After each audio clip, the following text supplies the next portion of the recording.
мөмө боюнча айтып берейин, Кытайга экспорт кылсак болот.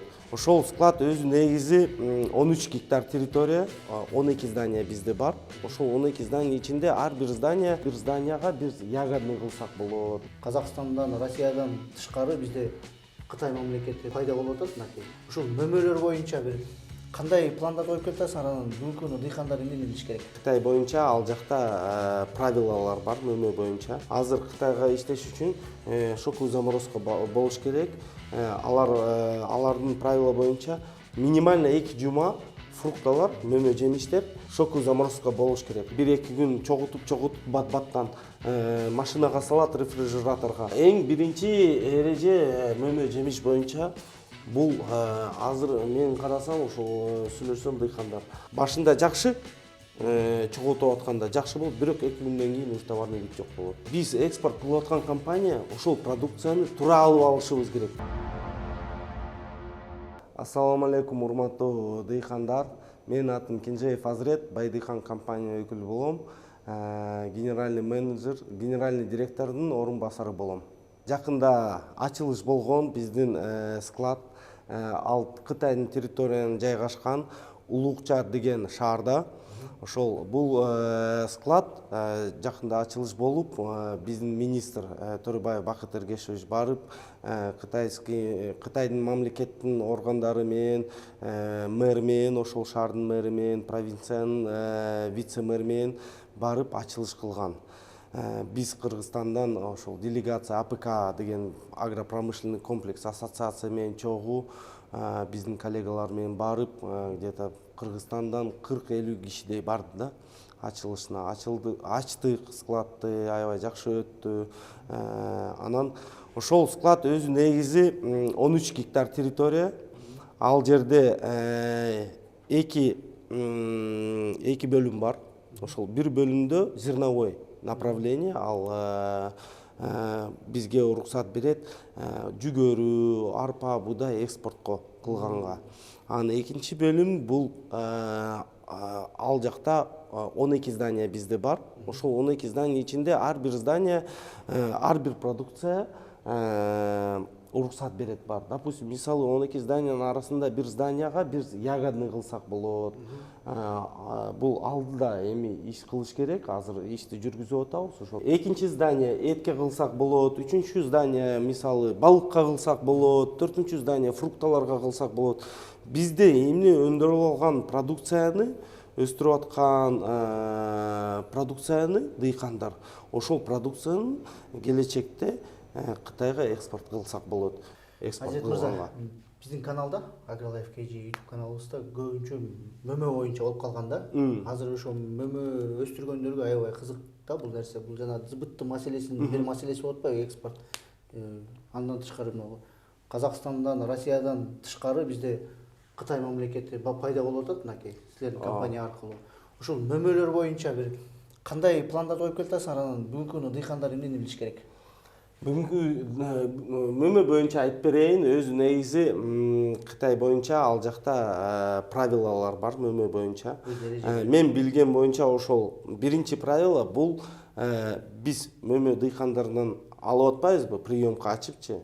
Бирок биз буну экспорт Кытайга кыла албайбыз. Эмне үчүн? Бизде шоковый заморозка жок. Шоковый заморозка жок, бар, бирок алар башка рынокко иштеп атат.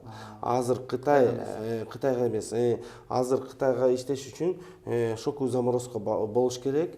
Алардын правила боюнча минимально 2 жума фрукталар, мөмө жемиштер шоковый заморозка болуш керек. Ал жакта эми полядан чогултуп атканда ичинде курт болушу мүмкүн, оорулар болушу мүмкүн, ар кандай. Ошол шоковый заморозка кылгандан кийин 2 жуманын ичинде бүт баары өлүп калат.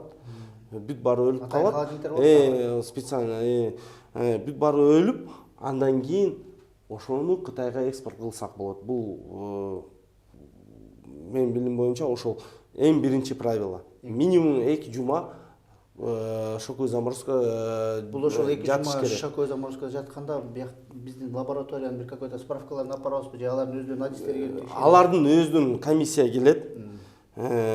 Биз салып аткан күнү келет, биз заявка беребиз, алар келет, текшерет.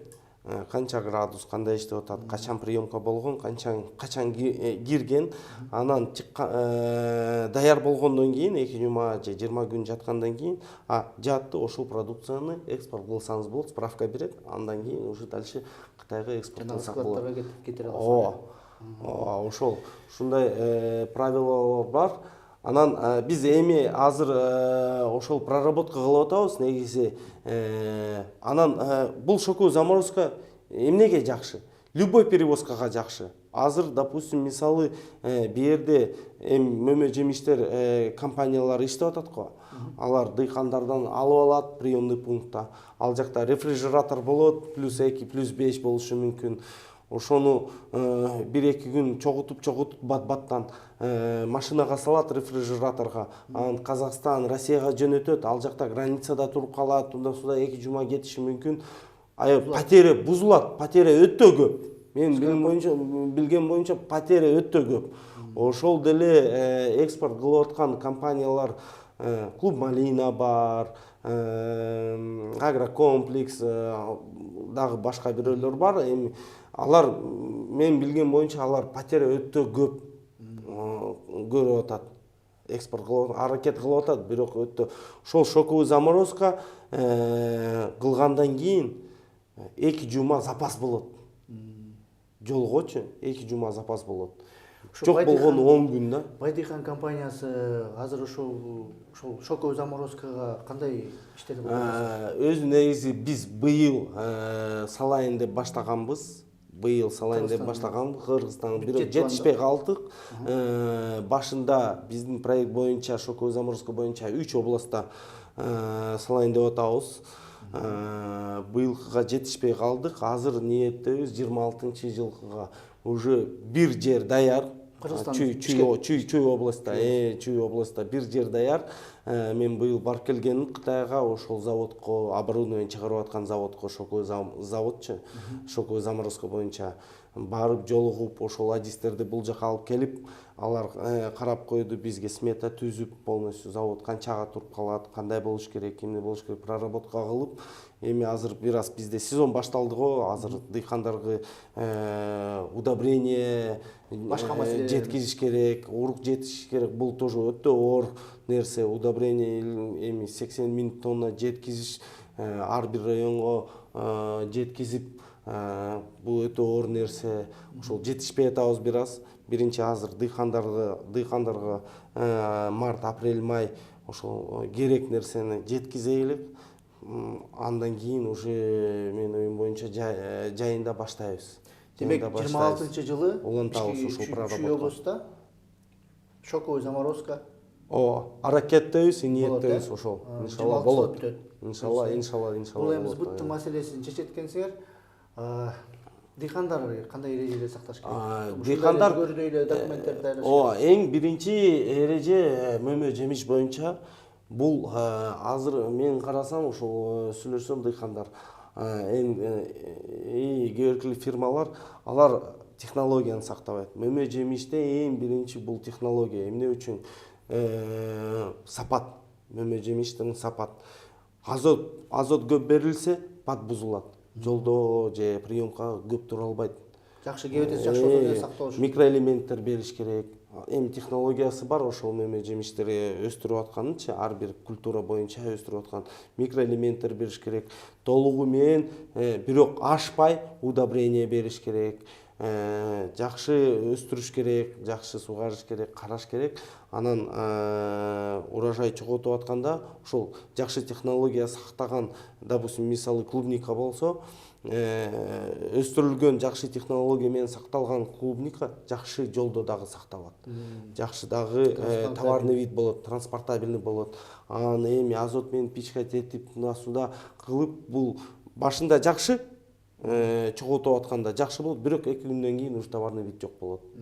Бат бузулат. Ошону агротехнология менен өстүрүш керек. Агротехнология менен өстүрүш керек. Бул биринчи. Экинчи, бизде приемка жок. Азырынча бизде приемка жок. Биз мөмө жемиштер пока эмес иштебей элебиз. Бирок башка компаниялар иштеп атат го. Ошол өз негизи чоң рынокко чыгыш үчүн ошол биз документация жүгөрүнүкүндөй эле документация түздөп коюшубуз керек. Ошондой эле кылыш керек. Ошол КХ, ИП же анан справка. Дыйкан өзүнүкүн өстүргөн продукцияны туура отургуш керек. Потому что биз экспорт кылып аткан компания ошол продукцияны туура алып алышыбыз керек. Биз туура документ жок болуп алып алсак, бул продукцияны бизге бир жака алып чыкканы оор. А бирок бизде колубузда, допустим, 20 дыйкандан продукцияны алып алдыкпы, бизде ошол 20 дыйкандын документтери бар болсо бизде колубузда, биз любой и башка мамлекетке, и биздин мамлекетке көрсөтүп айта алабыз. Биздин продукция, биздин дыйкандар өстүрдү, ошол 20 киши. Вот документтер, алар дыйкан, жер иштетет, ошол бизге айтылат го по белому. Бар продукция по белому алынган, и башка мамлекет дагы бизге эч нерсе айта албайт ошол боюнча. И биздин мамлекетте тоже туура иштеш керек. Ошол Бизге аябай бул чоң жаңылык экен да. Дыйкандарга эң башкысы Кытайга экспорт өзүбүздүн өндүргөн товарларыбызды экспорт кыла турган мүмкүнчүлүк бар болуп атат.